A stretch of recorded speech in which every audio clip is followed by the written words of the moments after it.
Sango na kata kisato Kipaina bipayo Maoki sangu Bamuna bakotuka Moko na moko bakotuwa Yena bibanguwe Oyoki yango Ekomi alima Obundi na bolondo Sete mabe Ikona mikolo Solo solo Tozangi maisoro Tozangi pilia solo Tozangi mwinda solo Ikona banyangala kata Oyoki yango Ekomi alima Obundi na bolondo Sete mabe Tata kabila kopanga se Nikona mikolo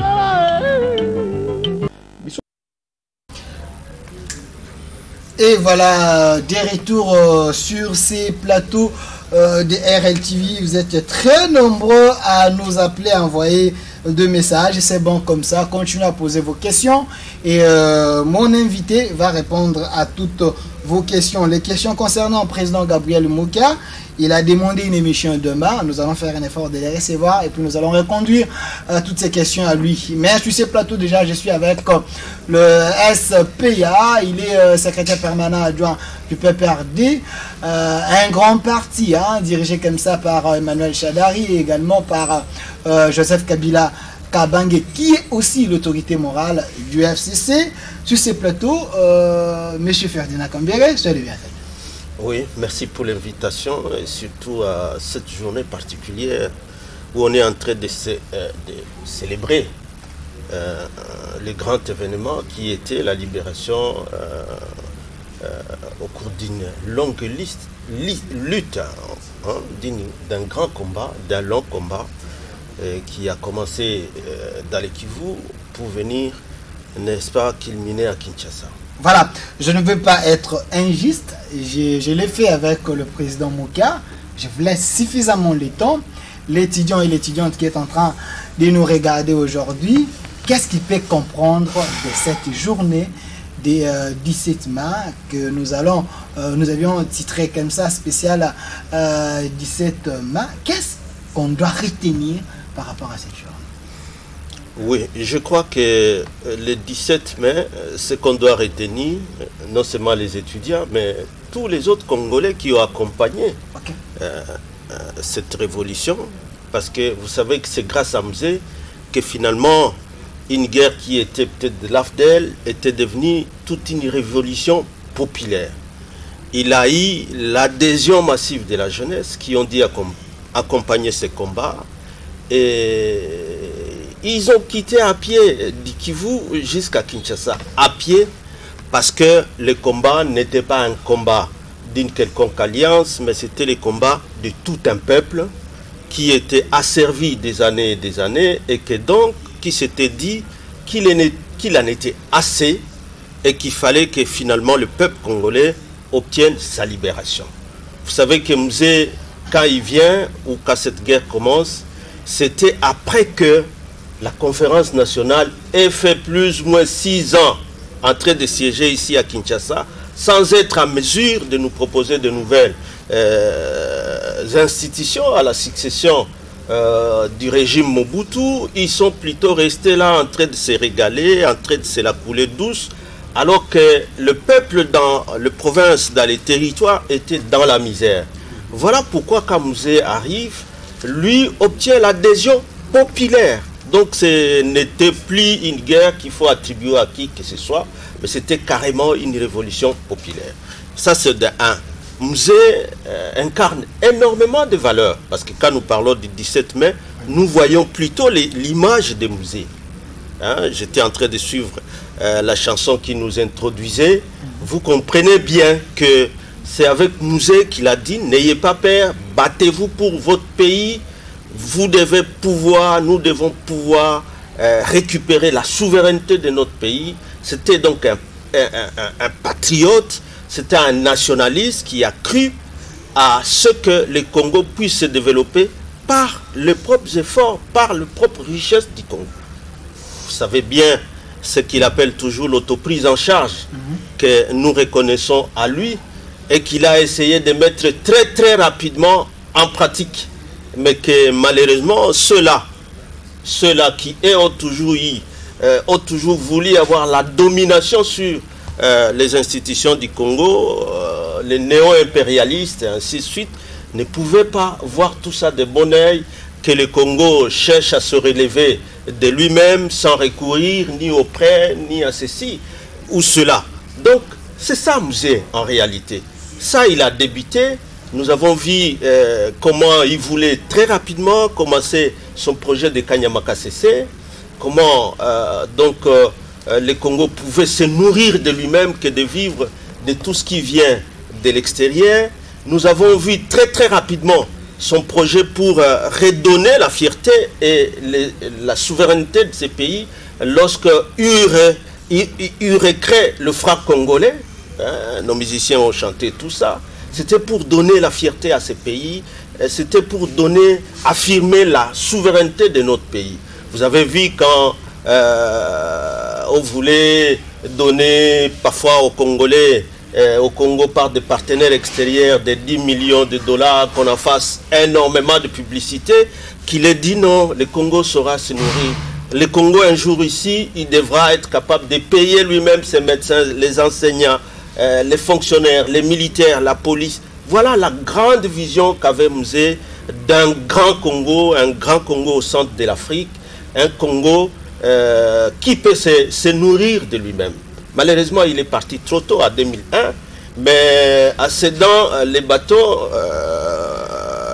a été repris par son fils Joseph Kabila Kabange, qui avec la même vision, il a compris peut-être qu'il fallait changer quelques tactiques. Très rapidement, les pays étaient divisés, les pays étaient en guerre.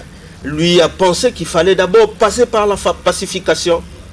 Il faut réunifier tout ce qui était des seigneurs de guerre, des présidents des rébellions à travers les provinces, à l'Équateur, à l'Ituri, au Kivu, et ainsi de suite au Katanga, pour que tout le monde se mette ensemble. C'est peut-être ça qu'à l'époque des musées, acculé de partout, peut-être n'a pas si, lorsqu'il proposait les débats nationaux, parce que le musée aussi voulait arriver là-bas, ben c'est son fils qui est venu récupérer ça pour faire ce qu'on a appelé maintenant les dialogues intercongolais à Sun City. Et vous savez, le fruit, avec lui, Joseph Kabila, conduisant toujours ses bateaux avec la même vision que son père, finalement, de Sun City, on est arrivé, on a fait la transition 1+4, on a eu la constitution qui a été promulguée à 2006, la constitution de 2006, et puis nous sommes allés aux élections à 2006 plutôt, et voilà, aujourd'hui nous connaissons l'alternance, et que de cette alternance, nous voyons bien la conclusion d'un long combat de Musée, qui lui répétait toujours la définition de la démocratie qui avait été donnée par Abraham Lincoln en disant le pouvoir au peuple, par le peuple et pour le peuple. Et avec Joseph Kabila, on est arrivé. Donc, ce long combat qu'a commencé Musée à partir de la date d'aujourd'hui, lorsque nous arrivons au 17 mai, c'est pour rappeler tout ça jusqu'à l'alternance, comme lorsque nous disons que Joseph Kabila Kabange c'est le père de la démocratie, nous affirmons ce combat de Musée. Voilà. Merci Monsieur Ferdinand Kambere. Je rappelle que vous êtes SPA, donc secrétaire permanent adjoint du PPRD. Vous avez peint les tableaux de Musée Laurent Désiré et Kabila. Est-ce que Musée Laurent Désiré Kabila, il était trahi? Parce que quand il dit « n'est jamais trahi les Congo », c'est comme si il avait senti qu'il était trahi. Non, ça c'est un cri de guerre d'un commandant qui commande. Il ne faut jamais trahir les Congo. Son fils qui a repris les bâtons, il l'a fait bousculer de partout. Il y en a qui ont eu toujours ces tentatives de reprise de guerre. Nous avons vu que malgré 1+4, il y a eu encore CNDP. Après CNDP, malgré les élections, il y a eu encore M23, ainsi de suite. Aujourd'hui, alors qu'il y a déjà eu l'alternance entre un président sortant un entrant qui venait de l'opposition. Malgré ça, vous voyez qu'il y a des gens qui croient qu'il faut reprendre l'aventure de créer des groupes armés dans les villages, dans les territoires, aux frontières avec d'autres États, soit avec l'Ouganda, soit avec le Rwanda, soit avec Zambie, pour continuer à nous faire perdre le temps au lieu qu'aujourd'hui, nous soyons dans cette étape où nous savourons le fruit de l'alternance avec un nouveau président qui nous vient de l'opposition, qu'on les juge à partir des actes dans l'effort. Je vous comprends, nous allons y arriver, mais restons d'abord dans le 17 mai. Nous sommes dans 17 mai. Dans le 17 mai, et Kabila lance un cri qu'il a parlé des conglomérats, des aventuriers. Ça vous dit quelque chose, votre analyse? Mais c'est pourquoi je vous dis que l'homme qui avait la vision, c'est Mzee Laurent Désiré Kabila, les soldats du peuple, n'est-ce pas? Et que donc, dans les cheminements, il y a les hauts et les bas. Lorsqu'il chemine avec l'AFDEL et qu'il trouve qu'il y en avait, je venais de suivre mon prédécesseur sur ce plateau qui a beaucoup parlé de sa vie, qui a donc lui qui est le porteur de vision, Mzee Laurent Désiré Kabila, il constate qu'avec l'AFDEL, il y en a qui n'ont pas sa vision et qu'il faut mettre fin à cette aventure. Il a mis fin à cette aventure, il a taxé, comme vous le dites, des conglomérats d'aventuriers et il a continué la lutte. Il a continué à montrer à tous les Congolais les combats qu'il a amenés face à l'Occident, face à ceux qui veulent nous ramener dans le néocolonialisme, face aux défis du développement par nous-mêmes de notre pays. Voilà, il ne pouvait pas continuer à garder une veste qui ne le convenait plus ou qui ne convenait pas avec la vision qu'il avait pour le Congo. Alors, on peut dire aujourd'hui, comme nous commémorons la journée, que c'est un regret pour vous, les kabylistes, que Mzee Laurent Désiré Kabila n'avait pas écouté les conseils de Etienne Tshisekedi. Si il avait écouté ces conseils à temps, peut-être ça allait nous éviter d'autres choses. Non, quel est le conseil qu'il n'a pas écouté? Parce que Mzee a tout expérimenté. Après l'AFDEL, c'était les CPP. Il a demandé la facture qu'on paye les gens qui lui ont accompagné. Comme ça, on va traiter nos problèmes nous-mêmes. Mais ce n'était pas le cas. Il a été relégué. Vous étiez un peu trop hautain. Non, c'était pas. Je crois que c'était pas ça. Vous savez, en politique, il y a toujours des approches. Hein. On peut avoir peut-être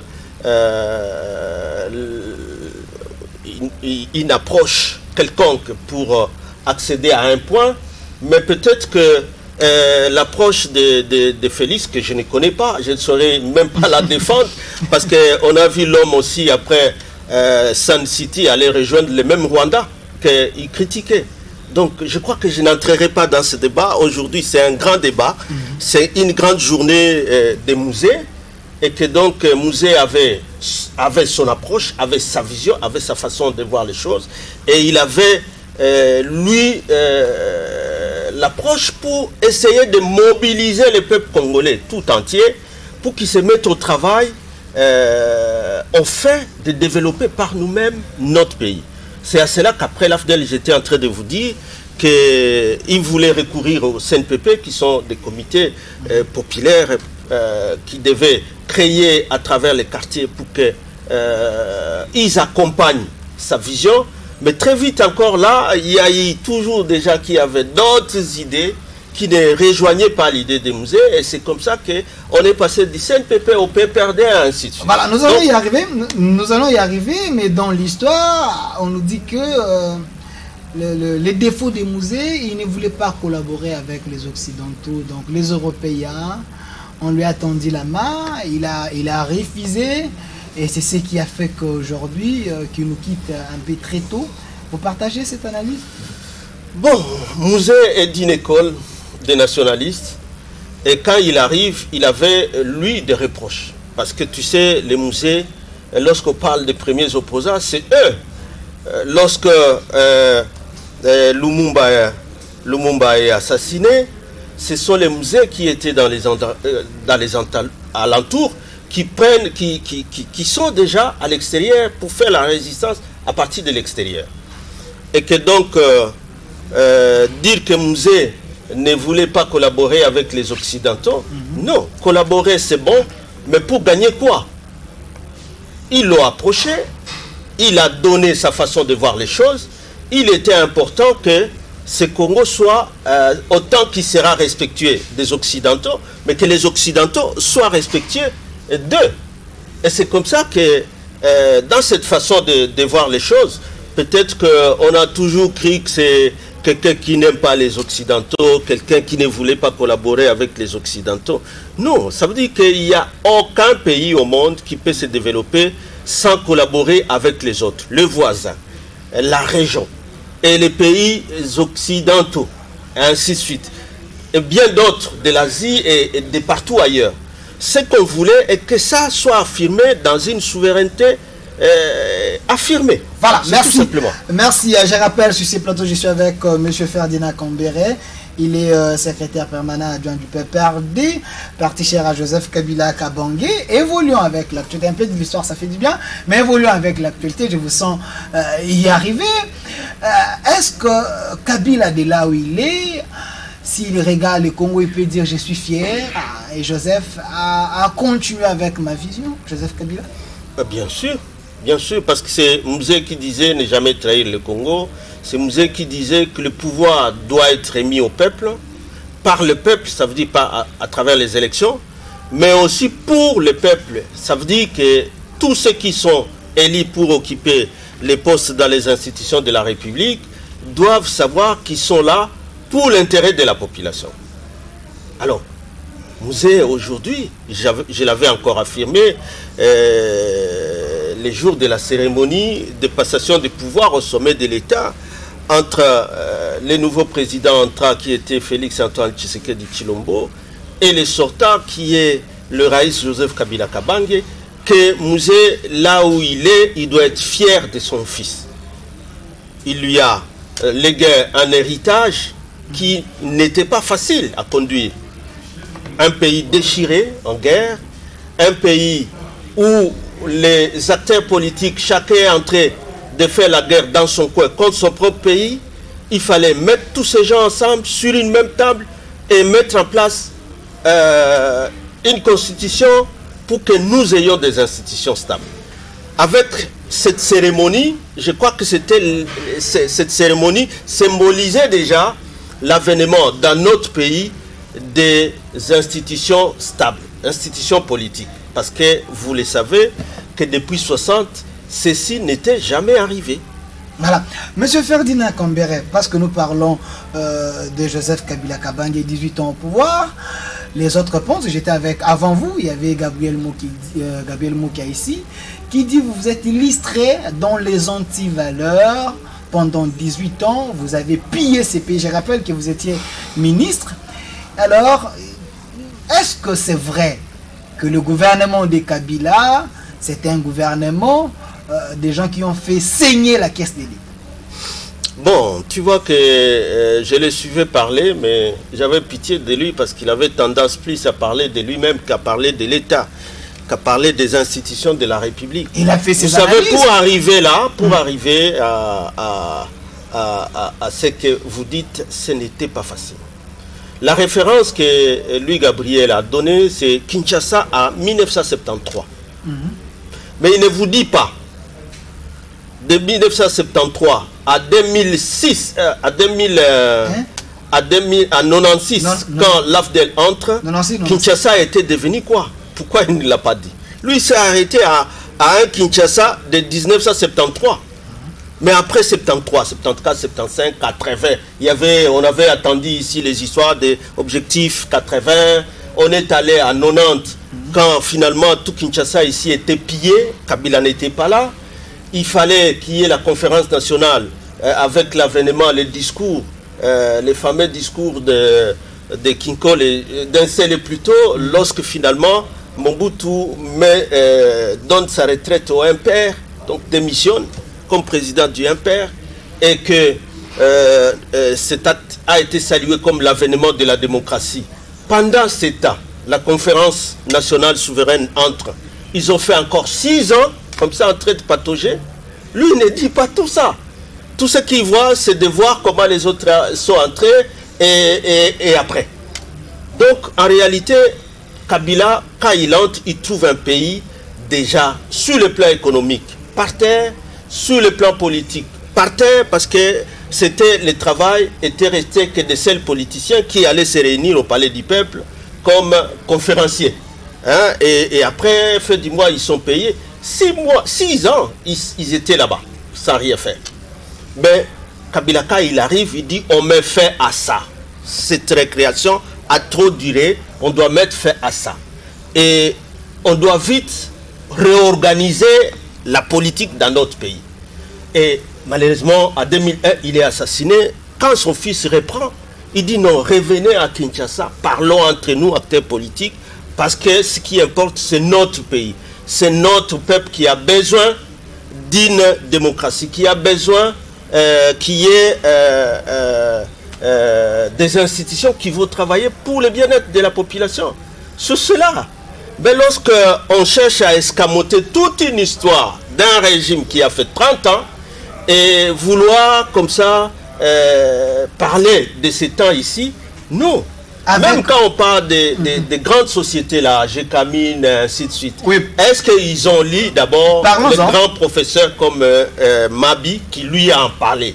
Parlons-en, parce que vous parlez c'est ce que Moukoun a dit, c'est ce que le mot qui a dit. Vous avez trouvé quand même des sociétés. Vous avez trouvé des sociétés après Mobutu, et aujourd'hui vous avez dédoublé ces sociétés. Kabila a appelé ses frères, venons pillons le Congo ensemble. Vous êtes enrichis illicitement, selon les analyses et des autres. Le petit peuple congolais ne s'est pas retrouvé. Voilà, lorsque vous citez le nom de Kabila et des musées, ça fait mal aux oreilles des autres peut-être. Non, des gens qui sont simplement mal intentionnés. Parce que les programmes de réforme de ces entreprises, pour que ces entreprises participent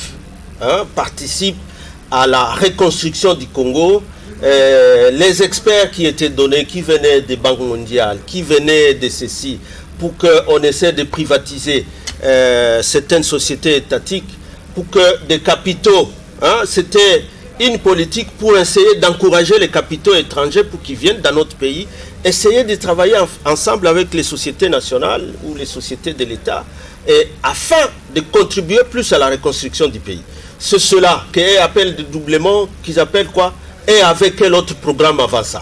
Parce que tout ça a été par terre.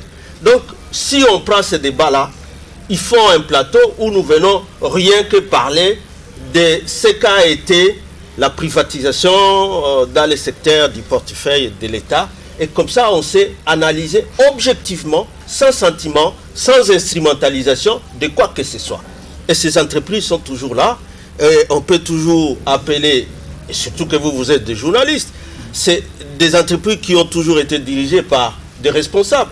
Au lieu que les gens affirment les choses dans la rue, pourquoi ils ne vont jamais rencontrer les responsables de ces entreprises-là? C'est là où il y a la manipulation et la mauvaise foi.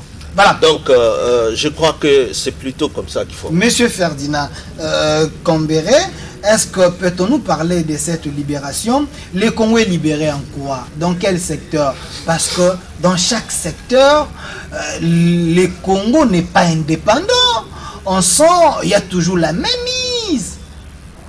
Le Congo est réellement libéré d'abord sur le plan politique. Vous avez vu qu'en 2018, quand on organise les élections, pour la première fois, par la volonté ressortie des urnes, le Congo a un président qui est venu de l'opposition, sans pression de l'Occident, sans pression de qui que ce soit. On dit une élection calquée à la mesure de Kabila. Ça, c'est une autre question. Si vraiment c'était à la mesure de Kabila, pourquoi il n'imposerait pas Chadar, qui était aussi candidat, qui est mon chef au parti? La pression donc, de la Senko et de la population congolaise. Ok. Si il y a eu la pression, parce que la pression s'exprime à travers les îles, qu'ils acceptent Félix qui est là. Pourquoi vouloir tromper la population qui a ceci? Mais au moins, je suis en train de vous montrer, par rapport à cette question, qu'il y a eu au moins, avec Joseph Kabila, cette souveraineté politique où, à partir de l'interne, le peuple peut désigner un candidat sans la pression de l'Occident. C'est ce que je suis en train de dire. Ça, c'est d'abord la libération. Donc, commencer à Goma, pour la première fois, on a senti ça, et Félix est là. Quand il fait ces 100 jours, il gère comme il attend, comme sa vision le donne, ainsi de suite. Bon, ça c'est sur le plan politique. Sur le plan économique, sur le plan économique vous aurez du mal à terminer, hein, tous les points là. Évoluez. Mais pourquoi j'aurais du mal? Moi, je suis secrétaire permanent adjoint d'un grand parti. C'est bon. On sait. Sur le plan économique. Sur le plan économique aussi, les pays décident souverainement. Nous ne sommes pas comme ces pays de l'ouest d'Afrique qui n'ont même pas de banque centrale. Nous avons notre banque centrale qui décide de la monnaie à donner. Depuis que Mouzé a lancé les francs congolais, on a fier de les avoir, même dans nos pochettes. Notre banque sous-traitance des Européens avec la même mise des Occidentaux. En quoi? Selon Noël Tcheni, hein. Il dit toujours que lui-même a travaillé là-bas, il donne ses critiques comme il peut les donner, mais cette banque est là. Et elle fait la fierté de notre pays. Donc, s'il y a des partenaires pour tel aspect ou tel autre, ce n'est pas ça qui diminuerait d'elle sa souveraineté d'indépendance. Pas du tout. Sur le plan de l'éducation, avec vous, projet 1000 écoles avec Matata Pogno, aujourd'hui, un fiasco organisé. Oh, quel fiasco! Il y a eu des écoles construites, certes peut-être qui n'a pas atteint le nombre de 1000, pour plusieurs contraintes de guerre qui pouvaient naître, des positions d'insécurité qui pouvaient naître à gauche à droite. Peut-être que de l'argent destiné à ceci est encore envoyé pour d'autres urgences. Ça on peut, mais on ne peut pas nier que dans ce pays, dans les lancements de ces projets, qui étaient inscrits dans les vastes programmes de l'organisation de la gratuité de l'enseignement pour l'école primaire, parce qu'il fallait augmenter le nombre de classes avant de lasser complètement. Ce projet avait commencé et il y a eu plusieurs écoles. Je crois que les maquères qui ont géré ce projet, de temps en temps, il faut aller les rencontrer pour demander où est-ce que vous en étiez, vous aviez reçu combien, pour combien de classes que vous avez construites. C'est, je crois ça, plutôt une bonne approche. Monsieur que de rester dans la rue en train de raconter ce qui n'est que fausseté. Monsieur Ferdinand Cambéré, est-ce que vous pouvez regarder la caméra et puis regarder les Congolais, dire que vous les kabylistes, vous avez un bilan à défendre aujourd'hui du moment que les petits peuples, les Congolais souffrent. Vous avez fait plusieurs projets, Bukanga Lonzo, vous avez eu tellement de projets. Est-ce que vous avez fait quand même quelque chose pour les Congolais? Bon, tout ça c'est l'héritage de l'AFDEL. L'héritage de là? Entendre président Gabriel Moka. Tout ce que nous voyons aujourd'hui, c'est l'héritage de l'AFDEL. Mais lui est parti. Ici, nous sommes passés de l'AFDEL, on est allé à Sun City, on a fait 1+4 avec tout le monde, continuer de parler de l'AFDEL à ce moment-là. Les mêmes produits, c'est qui Jean-Pierre Bemba qui était venu, c'est pas moi du côté de l'Équateur. Vous les avez écartés. Hein. Par quoi? Évoluer. Non, je crois que nous, on est fiers que les pays, au moins de 90, les pays de 1980 n'est plus celui-là. Et qu'aujourd'hui, il y a la démocratie. Ici, tout le monde peut critiquer un programme lorsqu'il est lancé, lorsqu'il est exécuté. Mais au moins par rapport aux programmes qui ont été exécutés, peut-être pas totalement, et d'autres totalement. En tout cas, avec le président Joseph Kabila Kabange, je crois que c'est l'héritier légitime de la vision de son père, et qu'ayant laissé le pouvoir en ces temps-là, avec un pays qui pouvait organiser, avec ses propres moyens, encore une autre liberté, une autre indépendance, avec ses propres moyens, organiser les élections, à l'issue desquelles c'est un opposant qui est sorti, nous sommes fiers. S'il y a des choses à corriger, c'est l'alternance qui est déjà en train d'être enfumée dans notre pays, parce que après 5 ans, ceux qui sont là, qui ont gagné les élections en 2018, ils devront se représenter devant le peuple pour que le peuple les juge. On ne va pas continuer à leur présenter l'AFDEL, non, c'est maintenant ceux-là qui ont été élus. Qu'est-ce qu'ils vont faire pour la population pendant 7 ans? S'ils vont avoir la confiance, ils vont continuer. C'est ça la démocratie, tout simplement. Voilà, merci Monsieur Ferdinand Kambere. Je rappelle qu'il est le secrétaire permanent adjoint du PPRD. Une fois, j'étais avec Aléa Toundou et Noël Tchenya, un débat. Aléa Toundou qui dit Kabila a un bilan positif, un bilan à présenter. Vous êtes en train de l'affirmer d'une manière ou d'une autre. Est-ce qu'on peut parler de la justice aujourd'hui? Vous êtes dans la coalition. Kabila avait parlé de tolérance zéro. Aujourd'hui, Tshisekedi essaye de donner l'impulsion. Est-ce que croyez-vous que notre justice est indépendante? Oui, la justice est indépendante. Et depuis lors, depuis que Kabila travaille non seulement sous la classe politique, constitution, les lois électorales, financées par les propres moyens du pays, les élections, nous avons les réformes de l'armée, nous avons les réformes au niveau de la police, nous avons les réformes au niveau de la justice. Encore que lorsque les gens, parfois ils disent que c'est maintenant qu'ils voient la justice agir, je crois qu'ils ne lisent pas bien l'histoire. Parce que vous verrez bien qu'avant ça, il y a eu des ministres condamnés, révoqués dans ce pays. Vous avez la liste? Mais ils sont plusieurs. Vous êtes des journalistes. journalistes. A été épargné par vous. Par qui? Par vous. Il avait démissionné, il a répondu à la justice. C'est un arrangement politique. Ah, vous ne pouvez avoir ça comme idée parce que vous taillez un discours qui ne fait que pour vous faire plaisir tout simplement. Tout ce qui est fait par les autres, quand c'est contre quelqu'un de Kabila, c'est mauvais. Parce que Kamere aujourd'hui, il est en prison, mais Bouchab c'était dans l'amiable. Comme aujourd'hui nous voyons André Kimbuta et Jantini Ngobila, vous les PPRD, vous avez réglé les choses à l'amiable, l'argent des Congolais, toujours comme ça. Ça, c'est votre manière de travailler. La justice, c'est pas dans les réseaux sociaux ni dans la rue où il faut parler des faits. Lorsqu'on a des faits et qu'on veut avoir réparation, on saisit les juges et il y a une façon de les saisir. Ou on saisit les parquets et il y a une façon de les faire. Je vous ai dit que avant même l'avènement de cette alternance, il y a eu des gens qui sont ministres, qui sont de notre cas, qui ont été révoqués. Vous pouvez nous citer même 3 personnes? Mais est-ce qu'il fallait en avoir plusieurs? Mais je peux vous citer en passant Philippe Ounji qui était du développement rural, qui a été condamné et révoqué. Vous savez, pour d'autres faits d'immoralité qui ont été aussi révoqués du gouvernement.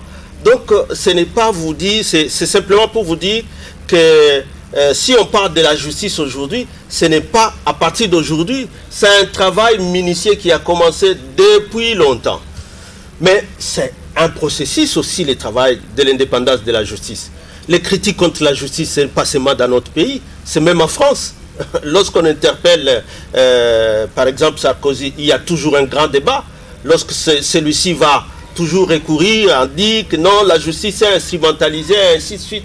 C'est toujours un grand débat autour de la justice indépendante ou de la justice instrumentalisée. C'est toujours un grand débat. Ce n'est pas que dans ce pays. Louzo Lobambe avait parlé de 15 millions qui s'évaporaient chaque année. J'ai suivi Tunde Akasende qui félicite la justice en disant qu'il y a quand même l'argent qui rentre maintenant là dans la caisse de l'État pour dire que Félix Tshisekedi est en train de faire mieux du côté de la justice que Kabila, parce que à l'époque de Kabila, l'argent ne rentrait pas. Mais l'impulsion, c'est du chef de l'État. Mais où est le problème? Il ne travaille pas seul, il y a un gouvernement. Vous avez mis l'argent dans la caisse de l'État? Mais comment tu sais? Parce que c'est... On pose la question. Je vous ai dit qu'il y a eu déjà arrêté, révoqué. Et l'argent qui est mis dans la caisse de l'État? Mais bien sûr, il faut toujours aller vérifier. Voilà. Merci, Monsieur Ferdinand Kambere. La toute dernière question, parce que on est à la fin, on ne peut pas vous laisser, parce que Jean-Marc Abound... C'est la chance que vous avez. Jean-Marc Abound, qu'est-ce qu'il vous a fait? Il est une bête noire pour vous, que vous cherchez par tous les moyens de l'écarter dans l'Assemblée. Qui le cherche? Je suis en train de terminer ma question. Il est bête noire pour vous, vous cherchez par tous les moyens de l'écarter de l'Assemblée nationale, parce que vous, les députés du FCC, vous étiez le plus grand nombre de gens à signer pour que Kabound démissionne. C'est ça l'amour dans la coalition? Laissez l'indépendance, parce que vous parlez de ça, à ces députés qui, eux, ont été élus par le peuple. Ne les instrumentalisez pas. Dans vos médias ici, n'instrumentalisez pas. Ils ont la liberté d'avoir un jugement vis-à-vis de ceux-là qui désignent au bureau comme leurs dirigeants de l'Assemblée nationale. Laissez-les, ils vont trouver des solutions entre eux. Et je croyais que tu allais me parler de quelqu'un qui a osé... Vous parlez de Moukouna, je savais que vous allez chuter par là. Non, pourquoi tu savais? Je savais que vous allez mais laissez chuter par les là. députés à toute indépendance parce qu'ils ont été élus souverainement par le peuple. Si nous avons du respect, il faut respecter aussi les députés. Parce que la question il faut de trouver... Moukouna, parce que la question de Moukouna vous dérange, parce qu'il a porté plainte à Joseph Kabila Kabange, vous avez taillé la constitution pour qu'il ne soit pas poursuivi concernant sa gestion pendant 18 ans. Alors, Moukouna vous pose problème, vous avez fait par tous les moyens qu'il soit un Makala. Vous y avez vu un problème? D'abord, le dossier Mimi Chibola, un dossier qui date déjà. Mais le dossier a pris de la vitamine de la santé parce que Moukouna a porté plainte contre Kabila. On estime qu'il y a la main noire. Il n'y a pas de main noire du tout. Ça ne nous intéresse pas.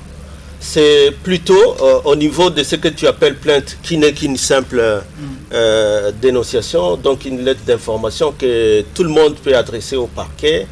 Ça ne s'appelle pas une plainte. Parce qu'une plainte, c'est la victime qui la porte. Et c'est la victime qui est appelée à aller confirmer sa plainte. Congolais. Oui, même toi tu peux faire une dénonciation. C'est juste une information. C'est pas la plainte. C'est pas la plainte. Okay. Parce qu'il ne faut pas que dans les médias ici vous continuez à dire il a appelé et que lui-même continue à croire parce que juste après avoir déposé sa lettre, il continue à appeler, il va maintenant appeler les États-Unis, appeler l'Union européenne. Ouais. Non, il faut lui dire que monsieur, tu étais tout simplement en erreur. Cherche encore de bonnes informations par rapport à la procédure. Merci, monsieur Ferdinand Kambere. Regardez la caméra. Aujourd'hui, le 17 mars, qu'est-ce que l'étudiant congolais peut retenir par rapport à la journée d'aujourd'hui? Ou tous les Congolais? Bon, la journée d'aujourd'hui, c'est tout simplement pour nous la commémoration d'un grand homme, Mzee Laurent Désiré Kabila, qui est un homme pétri de valeurs républicaines pour ce pays. Il a voulu, n'est-ce pas, que le Congo soit libéré. Avec son fils, on a vu les résultats. Nous savons aujourd'hui organiser des élections avec des fonds propres et avoir des dirigeants issus des élections. Parce que Mzee l'avait dit. Mzee a dit que notre pays a toutes les potentialités possibles.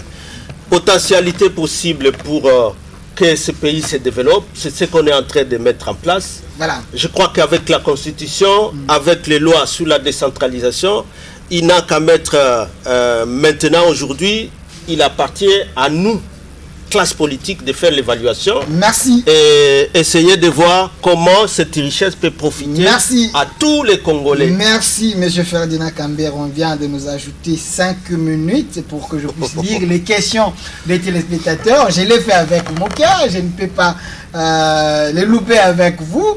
Il y a tellement de questions ici.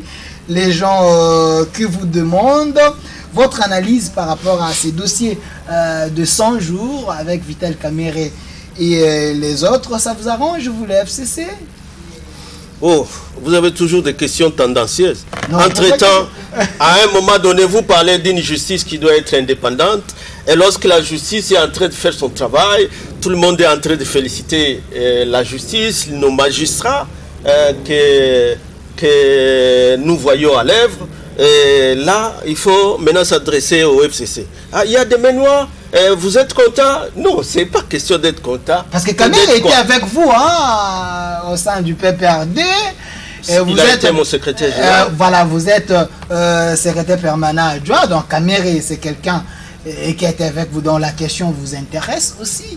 Voilà pourquoi nous posons cette question, parce que c'est votre produit. Qu'est-ce qui intéresse les téléspectateurs? Pourquoi j'aime Kabila? C'est Kamerhe, donc c'est les fruits, vos fruits à vous.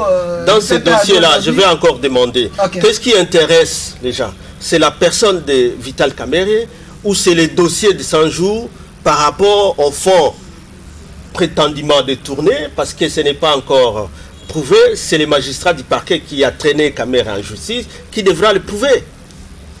Qu'est-ce qui intéresse les Congolais? C'est de suivre un procès ou simplement l'attitude d'un homme traîné dans la justice? Selon vous, Kamerhe, dans ces dossiers-là, Tunda Kassende l'avait dit, jusqu'à ce que tout le monde qui avait pris l'argent de l'État va retourner cet argent dans la caisse.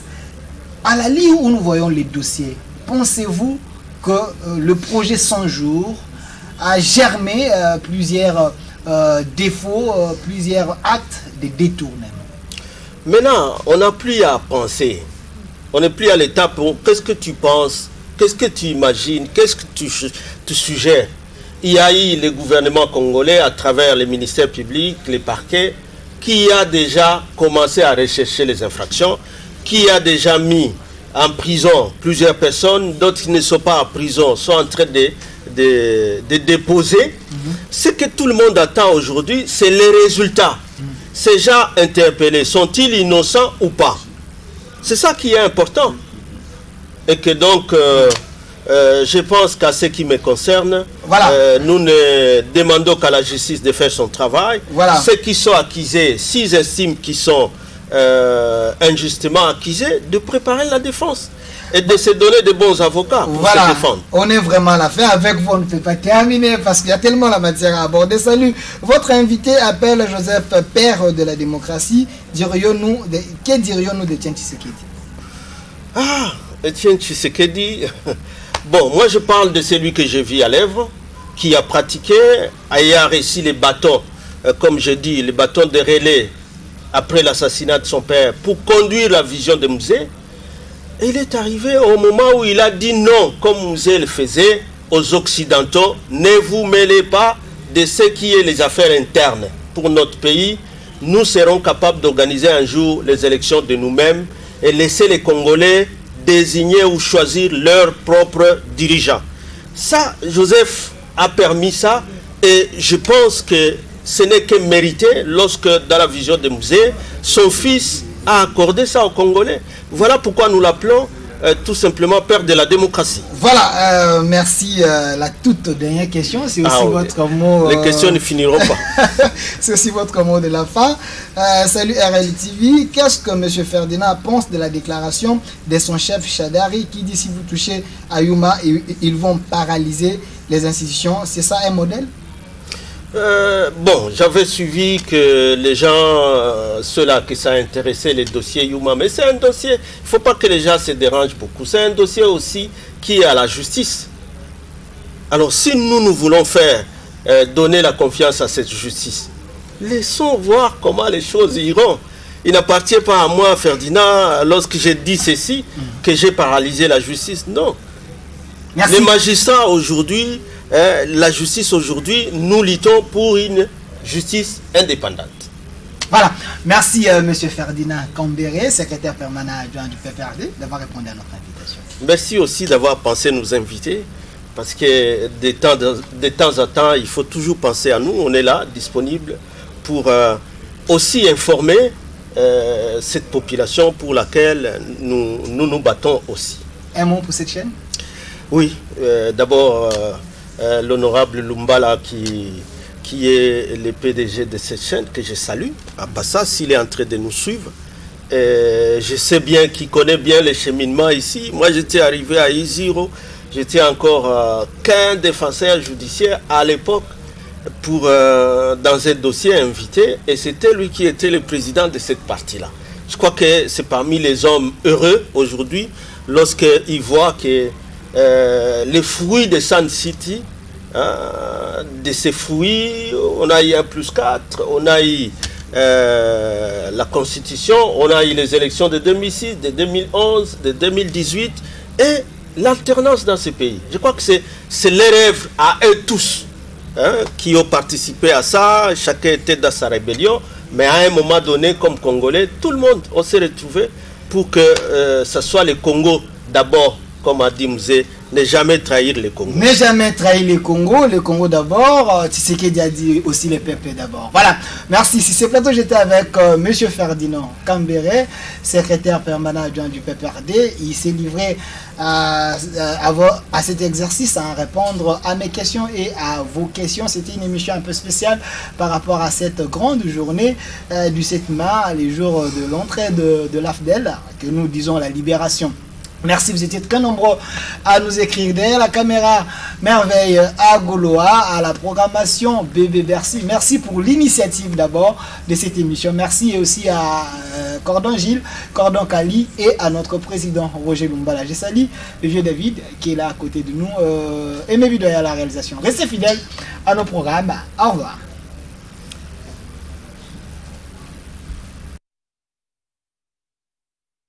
Salut à vous.